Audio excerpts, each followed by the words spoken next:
ভগবান ঈশ্বর হরি শ্রোতব্য কীর্তিতব্যশ্চ ইস্মাতব্য ইচ্ছাত অভয়ম। কলি পাবন অবতার প্রেম পুরুষোত্তম স্বয়ং ভগবান পরতত্ত্ব সীমা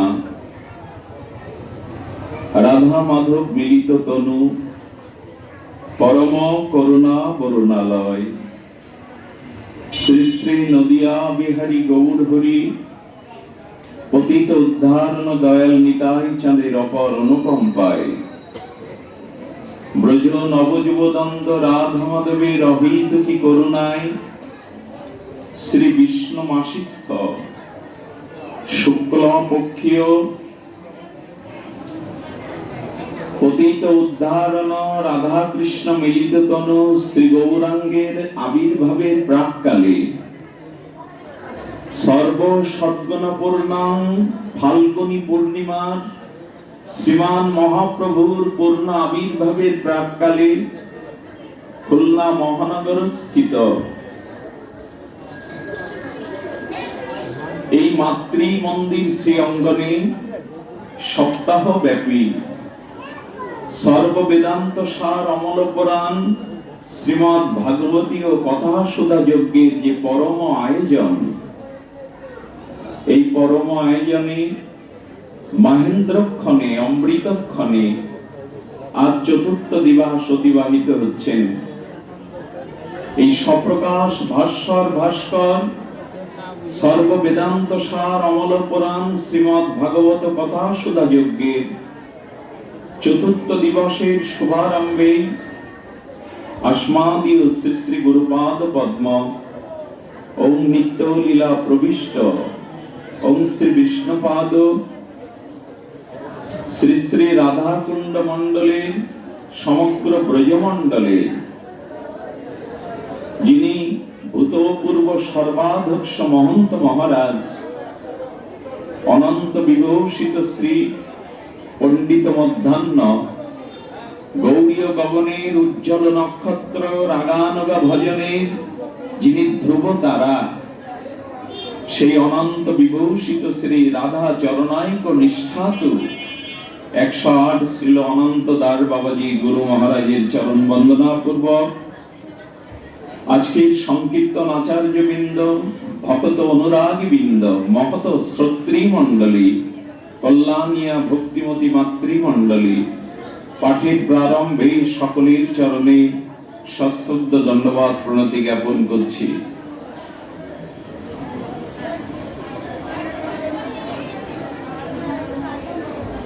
আজকের আলোচ্য বিষয় আসন্ন মরণ জীবের কর্তব্য। আসন্ন মরণ জীবের কি কর্তব্য, এই প্রসঙ্গেই আজকের আলোচনার সাক্ষাৎকার। অমল পুরাণ শ্রীমদ্ ভাগবতে শ্রী পরীক্ষিত মহারাজ ব্রহ্ম শাপগ্রস্ত হয়ে পরমহংস চূড়ামণি, আরে এত কোলাহল কেন রাধে?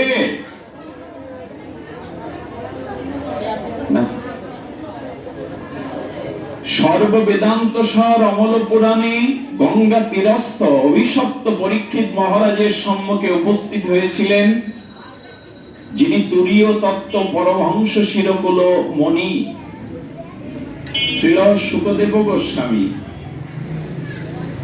তিনি এই প্রশ্নটি তখন করছেন, আসন্ন মরণ জীবের কি কর্তব্য? আসন্ন মরণ, ম্রিয়মান, যার সম্মুখে মৃত্যু দাঁড়িয়ে,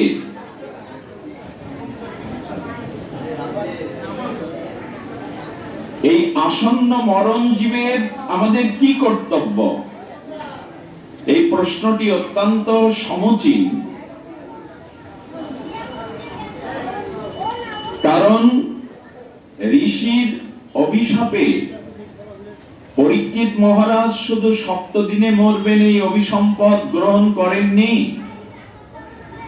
প্রতিটি জীবের জন্মের সাথে সাথে এই অভিশাপ আমরা বহন করছি, মৃত্যুরূপ কাল রূপ অভিশাপ। মরণকে কে সাথে নিয়ে জন্মায়নি? সকলেই নিজের আসন্ন মৃত্যুকে সাথে নিয়েই তো জন্মেছে। এই জন্ম মৃত্যু জরা ব্যাধি ক্ষুধা পিপাসার আবর্তনময় অনিত্য কালের দ্বারা কবলিত এই সংসার। এই জন্য প্রত্যেকের মৃত্যু তো সম্মুখে দাঁড়িয়ে, আসন্ন মৃত্যু আমাদের। জানেন, যারা আবেগ তাড়িত অজ্ঞানগ্রস্ত কৃষ্ণ বিমুখ জীব, যারা ভোগী আসক্ত প্রবান, এদের সামনে যদি কাউকে বলে আমি বেশি দিন বাঁচব না, আসন্ন মৃত্যু, তবে কৃষ্ণ বিমুখ অবিদ্যা অস্মিতাগ্রস্ত সাধারণ জীব মুখে হস্ত দিয়ে আচ্ছাদন দিয়ে বলে মরণের কথা বলো না, মরণের কথা বলতে না, এটা আবেগী কথা। সাধারণত এই কথা বলে মরণের কথা তুলো না, মরণের কথা বলো না। কিন্তু জ্ঞানী যারা, তত্ত্বদর্শী যারা, যারা প্রগতিশীল ভক্তি পথের সদ্গুরুদেবের কৃপা পেয়েছেন, যাদের সাধু সঙ্গে আত্ম অনুভূতি হয়েছে, তারা সর্বদা বলে না মরণের কথাকে ভাবতে হয়, মরণকেই সামনে দেখতে হয়। আবেগী জন মরণকে ভুলে থাকতে চায়, মরণকে জীবনের সম্মুখ থেকে তিরোহিত করতে চায়। সদ্গুরুর কৃপালব্ধ সাধু সঙ্গে যাদের রতিমতি হয়েছে, সেই প্রগতিশীল সাধন ভজনের পথে যারা উঠেছেন, তারা মৃত্যুকে সর্বদা সামনে দেখতে চান, মরণের কথা তারা ভুলে থাকতে চান না। তো এই জন্য বলছেন যোগীন্দ্র মনীন্দ্র যুগ যুগান্তর যারা তপস্যা করেছে, তারাও তো সবাই ছিলেন। ম্রিয়মান পরীক্ষিত শুধু নয়, যারা মৃত্যুঞ্জয়ী যোগীন্দ্র মনীন্দ্র ব্রহ্মর্ষিবৃন্দ, তারাও গঙ্গা তীরস্থ পরীক্ষিতের সভাতে ছিল সুখদেব গোস্বামী চরণ পদ্মে বসেছেন। তখন শুকমুনি মহারাজ পরীক্ষিতকে অভিনন্দন জানালেন এই প্রশ্নটির জন্য। পরমহংস পরিব্রাজক শ্রীল সুখদেব গোস্বামী প্রসন্ন দৃষ্টিতে বলছেন, আপনাকে অভিনন্দিত করি, এই প্রশ্নটা করেছেন আপনি যে আসন্ন মরণ জীবের কি কর্তব্য। উনি বলছেন বরিয়া নেসতে প্রশ্ন নিপ লোকহিতং। হে রাজন, আপনি যে আসন্ন মরণ জীবের কর্তব্য সম্পর্কে জিজ্ঞাসু হয়েছেন, এটি বরিয়া নেশ প্রশ্ন। পৃথিবীতে এর থেকে বড় প্রশ্ন আর নাই। এই দেখুন কি বলছেন ভাগবত, আমার মৃত্যু সম্মুখে আমার করণীয় কি, এই প্রশ্নের থেকে পৃথিবীতে উত্তম প্রশ্ন আর নাই। আমি ম্রিয়মান মরণের কোলে দাঁড়িয়ে, আসন্ন মৃত্যু আমার কর্তব্য কি আপনি নির্ণয় করুন। বরিয়া দেশ হতে প্রশ্ন, এর থেকে বড় জিজ্ঞাসা জগতে আর হতে পারে না। আসন্ন মরণ জীবের কি কর্তব্য। তা বলছেন লোকহিত নিপ, এর দ্বারা হে মহারাজ, এর দ্বারা জগৎ জীব কল্যাণ প্রাপ্ত হবে। তে এসব প্রশ্ন বরিয়ান, জীবনের যত রকমের প্রশ্ন জিজ্ঞাসা আছে, সব থেকে সর্বোত্তম শ্রেষ্ঠ জিজ্ঞাসা হলো আসন্ন মৃত্যুর সম্মুখে দাঁড়িয়ে আমার কি কর্তব্য। আচ্ছা, মহারাজ পরীক্ষিত 7 দিনে মরবেন, এটাই তো। আপনাদের মধ্যে কেউ যদি দাবি তোলে আমি তো 7 দিনে মরবো না, তার মতো অভিশপ্ত নই আমি। ভাগবত বলছেন তোমার জন্য নূতন করে আর দিনপঞ্জি আর একটা তৈরি হবে না, ওই 7 দিনেই তোমারও মৃত্যু হবে। কারণ এই 7টা দিনের বাইরে আর কোন নূতন দিন সৃষ্টি হবে কি? শুক্র শনি রবি সোম মঙ্গল বুধ বৃহস্পতি, এর বাইরে আর আমার জন্য নূতন কোন দিন সৃষ্টি হবে কি? এই 7 দিনের যে কোনো একদিনেই তোমার জীবন অবসান ঘটবে, আয়ু সূর্য স্তমিত হবে। আলাদা করে তো দিন পাবো না, বরঞ্চ উনি সৌভাগ্যবান। উনি পঞ্চ পাণ্ডবদের উত্তরসূরি। পরীক্ষিত মহারাজের সৌভাগ্য ছিল, জানতে পেরেছিলেন ওনার 7 দিনে মৃত্যু। আমাদের জানা নেই 7 সেকেন্ড পরে আমরা মরবো কিনা। এই জন্য ওনার থেকে আমাদের তৎপর হওয়া বেশি প্রয়োজন। মৃত্যুকে আমরা স্মরণে আনতে চাই না, এই জন্য বলছেন মৃত্যুরূপ একটা কাল সর্প আমাদের মস্তকে। এই দেখুন বলছেন আপনার অভিশাপ নেই কেন? মৃত্যুটা তো একটা কাল সর্প। ওই মৃত্যুরূপ কাল সর্প অভিসম্পদ হয়ে আমার মাথায় ফণা তুলেছে। যে কোনো মুহূর্তে এই সংসারটা মৃত্যুময়। এই কথাটা মানুষ ভুলে যায় কেন? সদ্গুরুর কৃপা না হলে, হরিনাম আশ্রয় না করলে, শুদ্ধ সাধুর অনুভূতি অপরোক্ষ অনুভব হৃদয়ে প্রবেশ না করলে কেউ বুঝতে পারে না এটা মৃত্যুময় সংসার। গোবিন্দ বারবার বলেছেন কারো ঘরে যদি সর্প প্রবেশ করে, বিষাক্ত কাল সর্প কারো গৃহে যদি প্রবেশ করে, আর সেই সর্পটা যদি ঘরের ভিতরে প্রবেশ করে অদৃশ্য হয়, ঘরের যারা সদস্য তারা নিশ্চিন্তে কি ঘরে বাস করতে পারবে, শয়ন ভোজন করতে পারবে? তা আমাদের এই দেহেতে মৃত্যুরূপ কাল সর্প সর্বদা বিরাজ করছে, আমাদের এই জন্য শান্তি নেই। এই জন্য বলছেন, এই ওনাকে বসতে বলুন, সামনে এভাবে আসেন কেন? বসে পড়ুন এক সাইডে।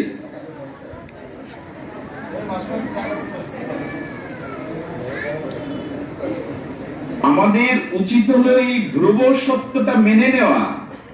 আমাদের প্রত্যেকের কর্তব্য এটি জানা। এখন উত্তর দিচ্ছেন শিল সুখদেব গোস্বামী। কি উত্তর দিচ্ছেন? উত্তর দিচ্ছেন তস্মাৎ ভারত সর্বেশ্বর হরি স্তম শ্রোতব্য কীর্তিতব্য স্মর্তব্য ইচ্ছায়ত অভয়ম। আপনাদের একটা মার্মিক কথা বলি, আমরা নির্ভয় হতে পারি না। আমাদের নির্ভয় স্থান নেই বললেই চলে, কারণ আমরা সবখানেই ভয় আমাদের। গোবিন্দ বলেছিলেন যদি কেউ ব্রহ্মালোকেও যায় ওইখানেই ভয় তাকে পরিত্যাগ করবে না, কারণ ব্রহ্মালোকেরও ওইখান থেকে গেলে আবারও পুনরাগমনায় আছো। ব্রহ্ম ভুবনালোকা পুনরাবর্তিন সহার্জুন। এই মৃত্যুরূপ কাল সর্পটা স্বর্গে গেলে নয়, ব্রহ্মা লোকে গেলেও আপনার পেছনে দৌড়াবে, কারণ ব্রহ্মাও একদিন শেষ হয়ে যাবে। ব্রহ্মাও অমর নন, ব্রহ্মারও একটা পরার্ধ কাল আয়ু আছে, তারপর ব্রহ্মাও শেষ হয়ে যাবে। ব্রহ্ম ভুবনালোকা। গোবিন্দ বলছেন একমাত্র সদ্গুরু কৃপায় কেউ যদি আমার রাতুল আতুল চরণে আশ্রয় নিতে পারে, তখন পিছন ফিরে জীব দেখবে আর তার পেছনে মৃত্যুরূপ সর্বনাশ। একমাত্র গোবিন্দ চরণ রাধা রানীর চরণে যদি কেউ সমর্পিত হতে পারে, তখন দেখবে আর কাল সর্বনাশ। ব্রহ্ম ভুবনালোকা পুনরাবর্তিন সহার্জুন মামপ্যেত্য তু কন্তেয় পুনর্জন্ম না বিদ্যাতে। এই জন্য বলছেন গোস্বামীগণ টিকাতে বলেছেন সর্বত্তা ইতি পৃষ্ঠতম। হে জীব, তুমি তোমার চির আপনকে, তুমি তোমার চির সুহৃদকে চিনে নাও। এই জগৎ অনিত্য, এই জগৎ কাল কবলিত, এই জগৎ মৃত্যুর মুখে দাঁড়িয়ে। আমাদের জন্মের পর মা আমরা দুটো অভিশাপ নিয়ে জন্মেছি সকলেই। যেদিন ভূমিষ্ঠ হলাম মাতৃগর্ভ থেকে, প্রত্যেকের মস্তকে দুটো অভিশাপ নিয়ে জন্মেছি আমরা। এই দুটি অভিশাপ হলো স্বার্থ আর সসুখ বাসনা। আবার বলি, স্বার্থ আর সসুখ বাসনা। একটা হলো অনিত্যতা, আর একটা হলো স্বার্থ। স্বার্থ অর্থাৎ এই জগতে যাদেরকে ভালোবাসি, আত্মনস্তু তু কামায়া সর্বং প্রিয়ং ভবতি। শাস্ত্র বলেছে যারা আমাকে প্রিয় বলে আর প্রিয়তার আবেশে ভালোবেসে অনুরাগে আমাকে বেঁধে রেখেছে, আমাকে মায়ার দ্বারা আবিষ্ট করেছে, বললেন এটা তাদের সসুখ বাসনা। আত্মনস্ত তু কামায়া সর্বং প্রিয়ং ভবতি। আপনাকে ভালোবাসে কেন জানেন? সংসারের লোক, স্বামী পুত্র, এই সংসারের লোক ভালোবাসে কেন না? আপনার কাছ থেকে কিছু সুখ আদায় করে নেওয়ার জন্য আপনাকে মনে রাখে। যেদিন এই জগতে অন্য কারো সুখ দিতে অক্ষম হয়ে যাবেন, সেদিন আপনাকে আর কেউ চাইবে না।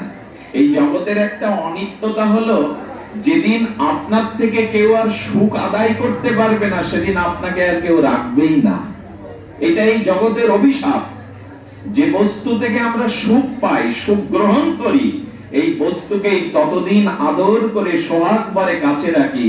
যে বস্তু থেকে ভালোবাসা পাই না, এই বস্তু আমরা ছুঁড়ে ফেলে দিই। এটাই হলো জগতের একটা অভিশাপ।